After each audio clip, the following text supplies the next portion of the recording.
So James Gunn's second DCU movie is finally here because the first one was Superman, which on my page was my first actual view for my channel, so that's cool. But after Superman, I didn't expect us to jump into the next film being another super family film. And honestly, I feel like that shouldn't have been the second film of the DCU. I feel like they should have had like Batman or Wonder Woman or something, but we have Supergirl.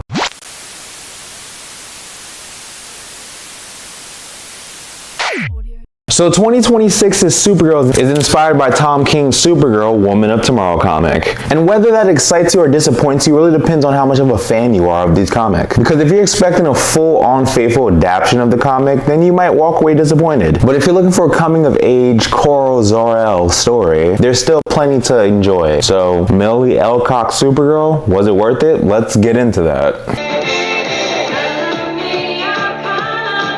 Let's start with what I liked about this film. Millie Alcock was amazing as Supergirl. I liked this type of version of Supergirl. Granted, it was different from what I expected, but it was still fun and very wholesome. And her playing this role, she really does help you understand Kara Zor-El. Because unlike Clark, Kara remembers the destruction of Krypton. She remembers losing her home. She remembers losing her family. And she has lived with that throughout the whole time she's been on Earth with Clark. And this movie does make you understand why she's feeling that way. Granted, there's been a few decisions that I didn't like, particularly pertaining to Kara, but they really do flesh out this character well enough. And it does help me understand why she's the way that she is. Now, I do wish that we got introduced with her early on to get a different type of version of Kara before we get into this darkened version of her depression and how much she drinks and parties. Like, I know this is based off of the comic, but I wish that we would have gotten a different story for her first before jumping straight into Supergirl Woman of Tomorrow. But hey, another positive thing about this is that Jason Momoa finally got to play Lobo.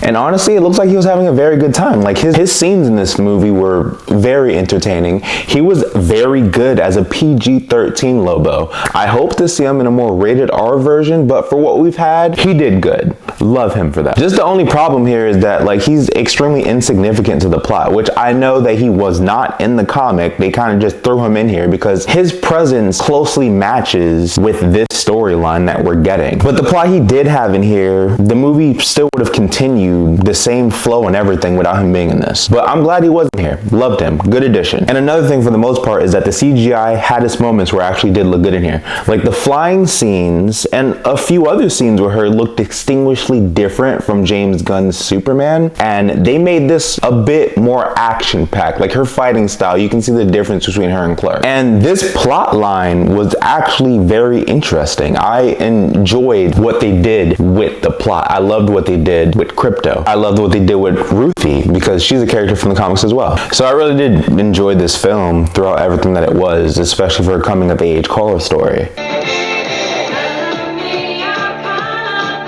But where there's good, there's bad, and we'll talk about that. One of the reasons why I was extremely excited for this film because the director, he is known for his previous films, which was the 2011 remake of Fright Night, which was honestly one of my favorite remakes. He made I, Tonya, and he was the director of Cruella, which was an interesting movie as well. Granted, it didn't do well in the box office, sadly. But from that alone, I expected a film that was a bit more bold. But instead, this movie plays it a little too safe. But let's talk about the villain. We got Krem of the Yellow Hills. He's incredibly one-dimensional, and visually he looks like he just came out of a sex shop. Like, I honestly don't know why they went with this design for him. He gives off Guardians Ravengers or something. He seems like he's a part of that group, which sucks because his comic design was very good and very simple. The fact that they did all this extra stuff to make him look like that, he didn't even come off menacing. He just seemed like he was a villain just to be a villain. I understand that we don't need any backstories or anything, but he just seemed bad for the purpose of being bad. We don't get anything more of him. And the editing for this film was extremely distracting. The cuts, there were so many cuts in singular scenes that didn't even need that many cuts to begin with. And it's crazy how short this film was because this film was 108 minutes long. I know we're used to comic book films being at least 2 hours and like 5 minutes. But yeah, this movie was extremely short. I know that there's a longer version out there, so release the Snyder cut of this.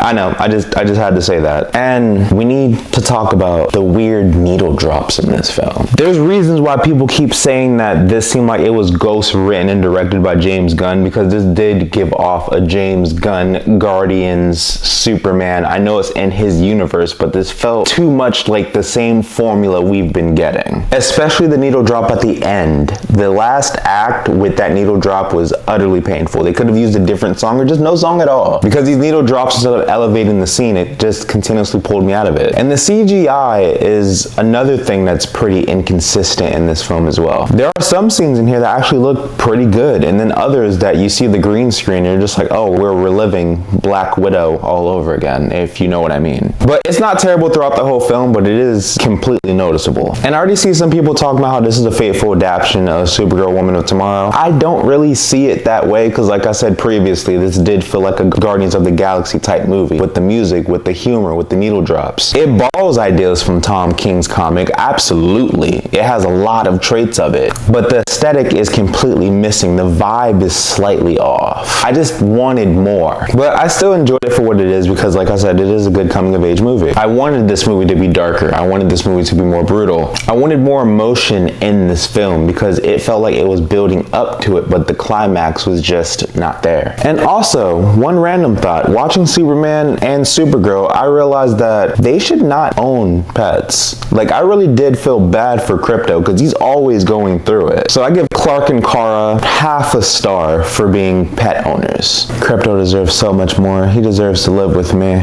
And another thing that does break my heart with this is that I really gotta feel bad for this movie. Not because it's terrible, it is not a terrible film, but just because when it comes out. It came out literally a week after Toy Story 5, which is still pulling in heavy audience, and a week before Minions and Monsters, which is crazy because Minions make at least like 800 million each film. Very, very brutal release window. So yeah, I don't see the timing of the release of this film doing any justice for this movie. Would it have magically fixed the movie if it came out in a different time? No, but I do feel like it'll make a tougher sell to the box office because where it is structured.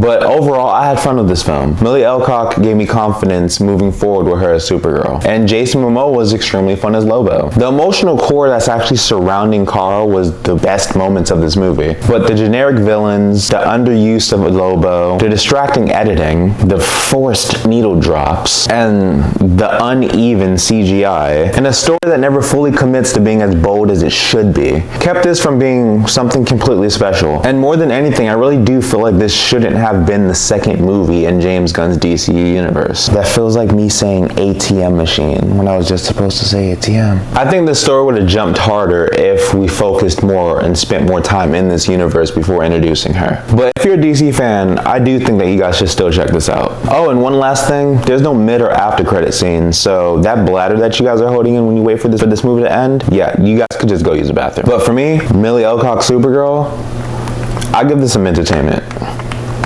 To be expected or not. But how do you guys feel about this movie? If you guys have even saw this movie, do you guys agree with me or do you guys not agree with me? Tell me what you guys think in the comments. But if you like my vibe, comment below, like and subscribe. And as always, I'm James Hancock, signing off.